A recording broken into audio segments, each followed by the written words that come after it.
Intradermoréaction à la tuberculine. L'intradermoréaction à la tuberculine, test de Mantoux, met en évidence la présence d'une hypersensibilité retardée induite par les antigènes mycobactériens grâce à l'injection intradermique d'un dérivé protéinique purifié, DPP ou PPD égale purified protein dérivative, issu d'une culture de Mycobacterium tuberculosis.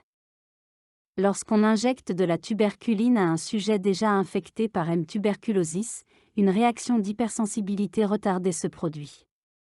Elle se traduit par une réaction locale inflammatoire, d'intensité maximale en 72 heures, due à l'afflux de lymphocytes T spécifiques et à leurs effets cytokiniques, libération de cytokines, et cytotoxiques au niveau du point d'injection. Cette réaction, appelée réaction tuberculinique, est observable et mesurable. Au contraire, chez un sujet qui n'a jamais été infecté, la réaction tuberculinique est négative.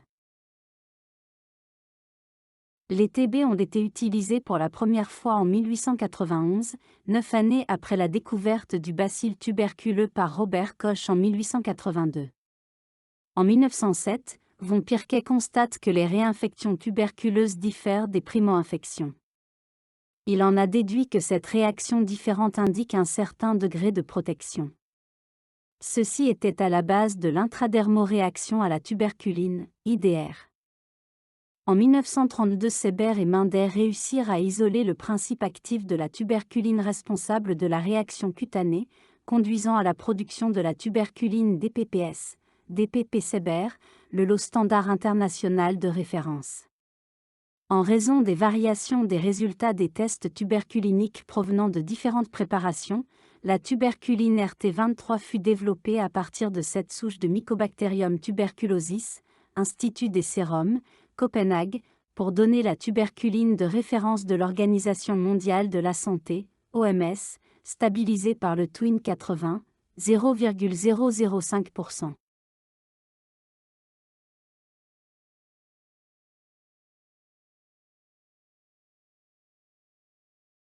L'injection intradermique de 0,1 ml de tuberculine crée une réaction inflammatoire locale avec afflux de polynucléaires, de monocytes et de lymphocytes. Cette allergie à la tuberculine est une réaction d'hypersensibilité retardée à médiation cellulaire. La réaction se caractérise cliniquement par une rougeur et surtout une induration cutanée. Si la réaction est importante, elle peut être flicténulaire. Si le sujet n'est pas sensibilisé, cette réaction sans traduction clinique atteint son maximum en 4 à 6 heures après et s'arrête à cette étape puisqu'elle est due à l'injection elle-même. Si la personne est sensibilisée, les lymphocytes T spécifiques d'antigènes de Mycobacterium tuberculosis, MON, recrutés par la réaction inflammatoire initiale, vont recruter une seconde vague de cellules inflammatoires polynucléaires mais surtout monocytes grâce aux cytokines chimiotactiques. Ces cytokines vont aussi activer les monocytes et les polynucléaires, stimuler l'activité procoagulante des macrophages ainsi que les dépôts locaux de fibrine expliquant le caractère induré et retardé de la réaction. Cette deuxième réaction inflammatoire atteint son maximum à 72 heures. Les lymphocytes T participant à cette réaction d'hypersensibilité sont des CD8+, et le type Th1 des CD4+. Le contrôle de cette réaction et son arrêt serait assuré par le type Th2 des CD4+. La qualité de l'allergie tuberculinique pour une même quantité de tuberculine est en fait variable d'un sujet à un autre dans son intensité. La réponse paraît dépendre de l'intervention d'un contrôle génétique porté probablement par le chromosome 1. La durée de l'hypersensibilité est variable. Elle persiste tant que le bacille de Koch, BK, continue à vivre dans l'organisme et se comporte comme un antigène vivant, souvent très longtemps après une infection importante par le BK, dont témoigne une réaction tuberculinique importante, en moyenne une dizaine d'années après le BCG en l'absence de contact tuberculeux ou de revaccination.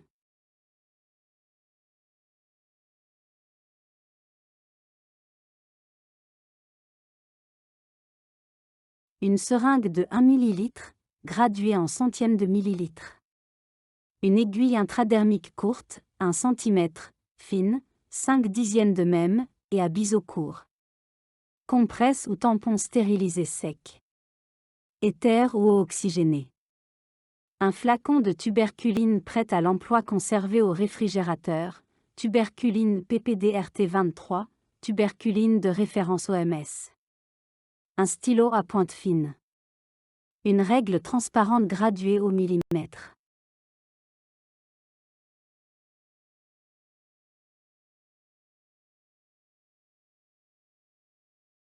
Informations générales sur le patient, nom, prénom, âge. Vérifier s'il ne prend pas un corticoïde ou un immunosuppresseur, s'il n'a pas une infection virale ou s'il n'a pas été vacciné récemment par un virus vivant. Date et heure de l'injection.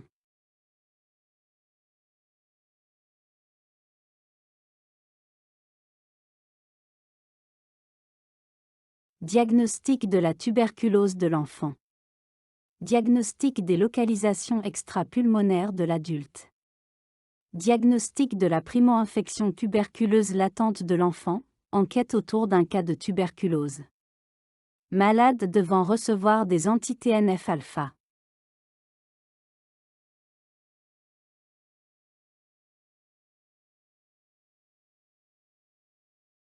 Antécédent de réaction allergique connu à l'un des composants du produit.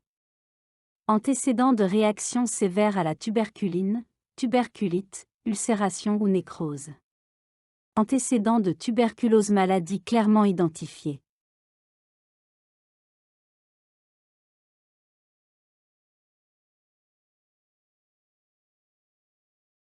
Il est recommandé de garder le patient en observation au moins 30 minutes après une intradermoréaction à la tuberculine, car les réactions allergiques sont toujours possibles.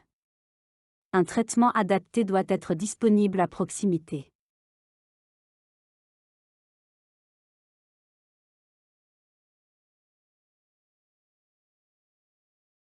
La validité d'interprétation du test tuberculinique nécessite une technique parfaite. L'injection de la solution de tuberculine doit être faite par voie intradermique stricte à la face antérieure de l'avant-bras au niveau de la jonction du tiers supérieur et des 2 tiers inférieurs de l'avant-bras, dans une zone de peau indemne de toute lésion cutanée ou sous-cutanée, y compris la cicatrice de BCG.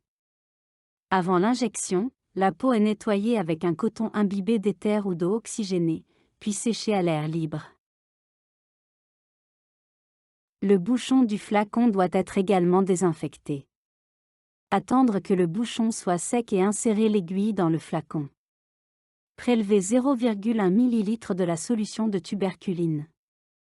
La personne qui pratique le test saisit entre le pouce et l'index la face postérieure de l'avant-bras afin de bien tendre la peau, puis elle fait l'injection avec l'autre main en enfonçant l'aiguille tangentiellement dans le derme, angle très plat d'environ 5 degrés, le biseau de l'aiguille étant tourné vers le haut.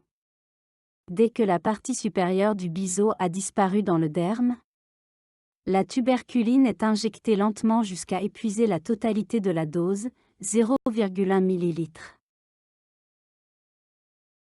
Si l'aiguille est bien placée dans le derme, l'injection provoque une sensation de brûlure et il se forme autour de la pointe de l'aiguille, une papule dermique blanche surélevée donnant un aspect en peau d'orange.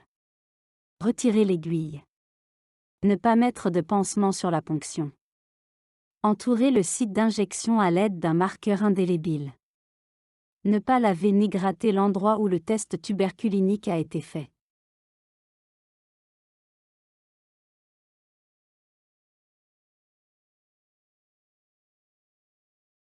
La lecture du test tuberculinique est faite à 72 heures après l'injection, les jours ouvrables de la semaine, par exemple. L'injection de la tuberculine a lieu le dimanche à 10 heures, la lecture du test aura lieu le mercredi suivant à 10 heures. Pour mesurer le résultat, la papule produite par le test est palpée avec la pulpe de l'index pour en apprécier les contours qui seront marqués avec un stylo marqueur à pointe fine. La mesure concerne le diamètre transversal de la papule indurée et non pas le diamètre vertical de la papule ni celui de la rougeur qui entoure cette papule. La mesure se fait à l'aide d'une réglette transparente graduée en millimètres. Le résultat du test est toujours exprimé en millimètres. Lorsque la papule est surmontée de flictènes, lésions bulleuses, ces dernières doivent être mentionnées en clair en plus du résultat du test exprimé en millimètres. Si une mauvaise technique est suspectée, le test peut être refait immédiatement sur une zone de peau située à -5 cm du premier.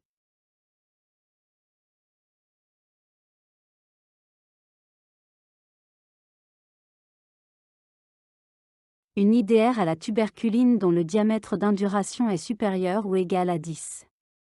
Même en absence de vaccination par le BCG ou supérieur ou égal à 15 mm chez les sujets vaccinés par le BCG est en faveur d'une infection tuberculeuse suite à un contact infectant direct avec M. tuberculosis. Faux négatif. Test pratiqué dans les semaines qui suivent une maladie infectieuse virale. Vaccination par virus vivant, rougeole, oreillon, polio, respecter un délai de 4 à 6 semaines. Déficit nutritionnel. Maladie des organes lymphoïdes, lymphome, sarcoïdose. Médicaments, corticoïdes, immunosuppresseurs. Âge, nouveau-né, vieillard. Infection tuberculeuse récente, période antiallergique environ 40 jours. Infection tuberculeuse massive, miliaire, injection trop profonde. Quantité trop faible de tuberculine. Tuberculine qui a perdu son activité antigénique.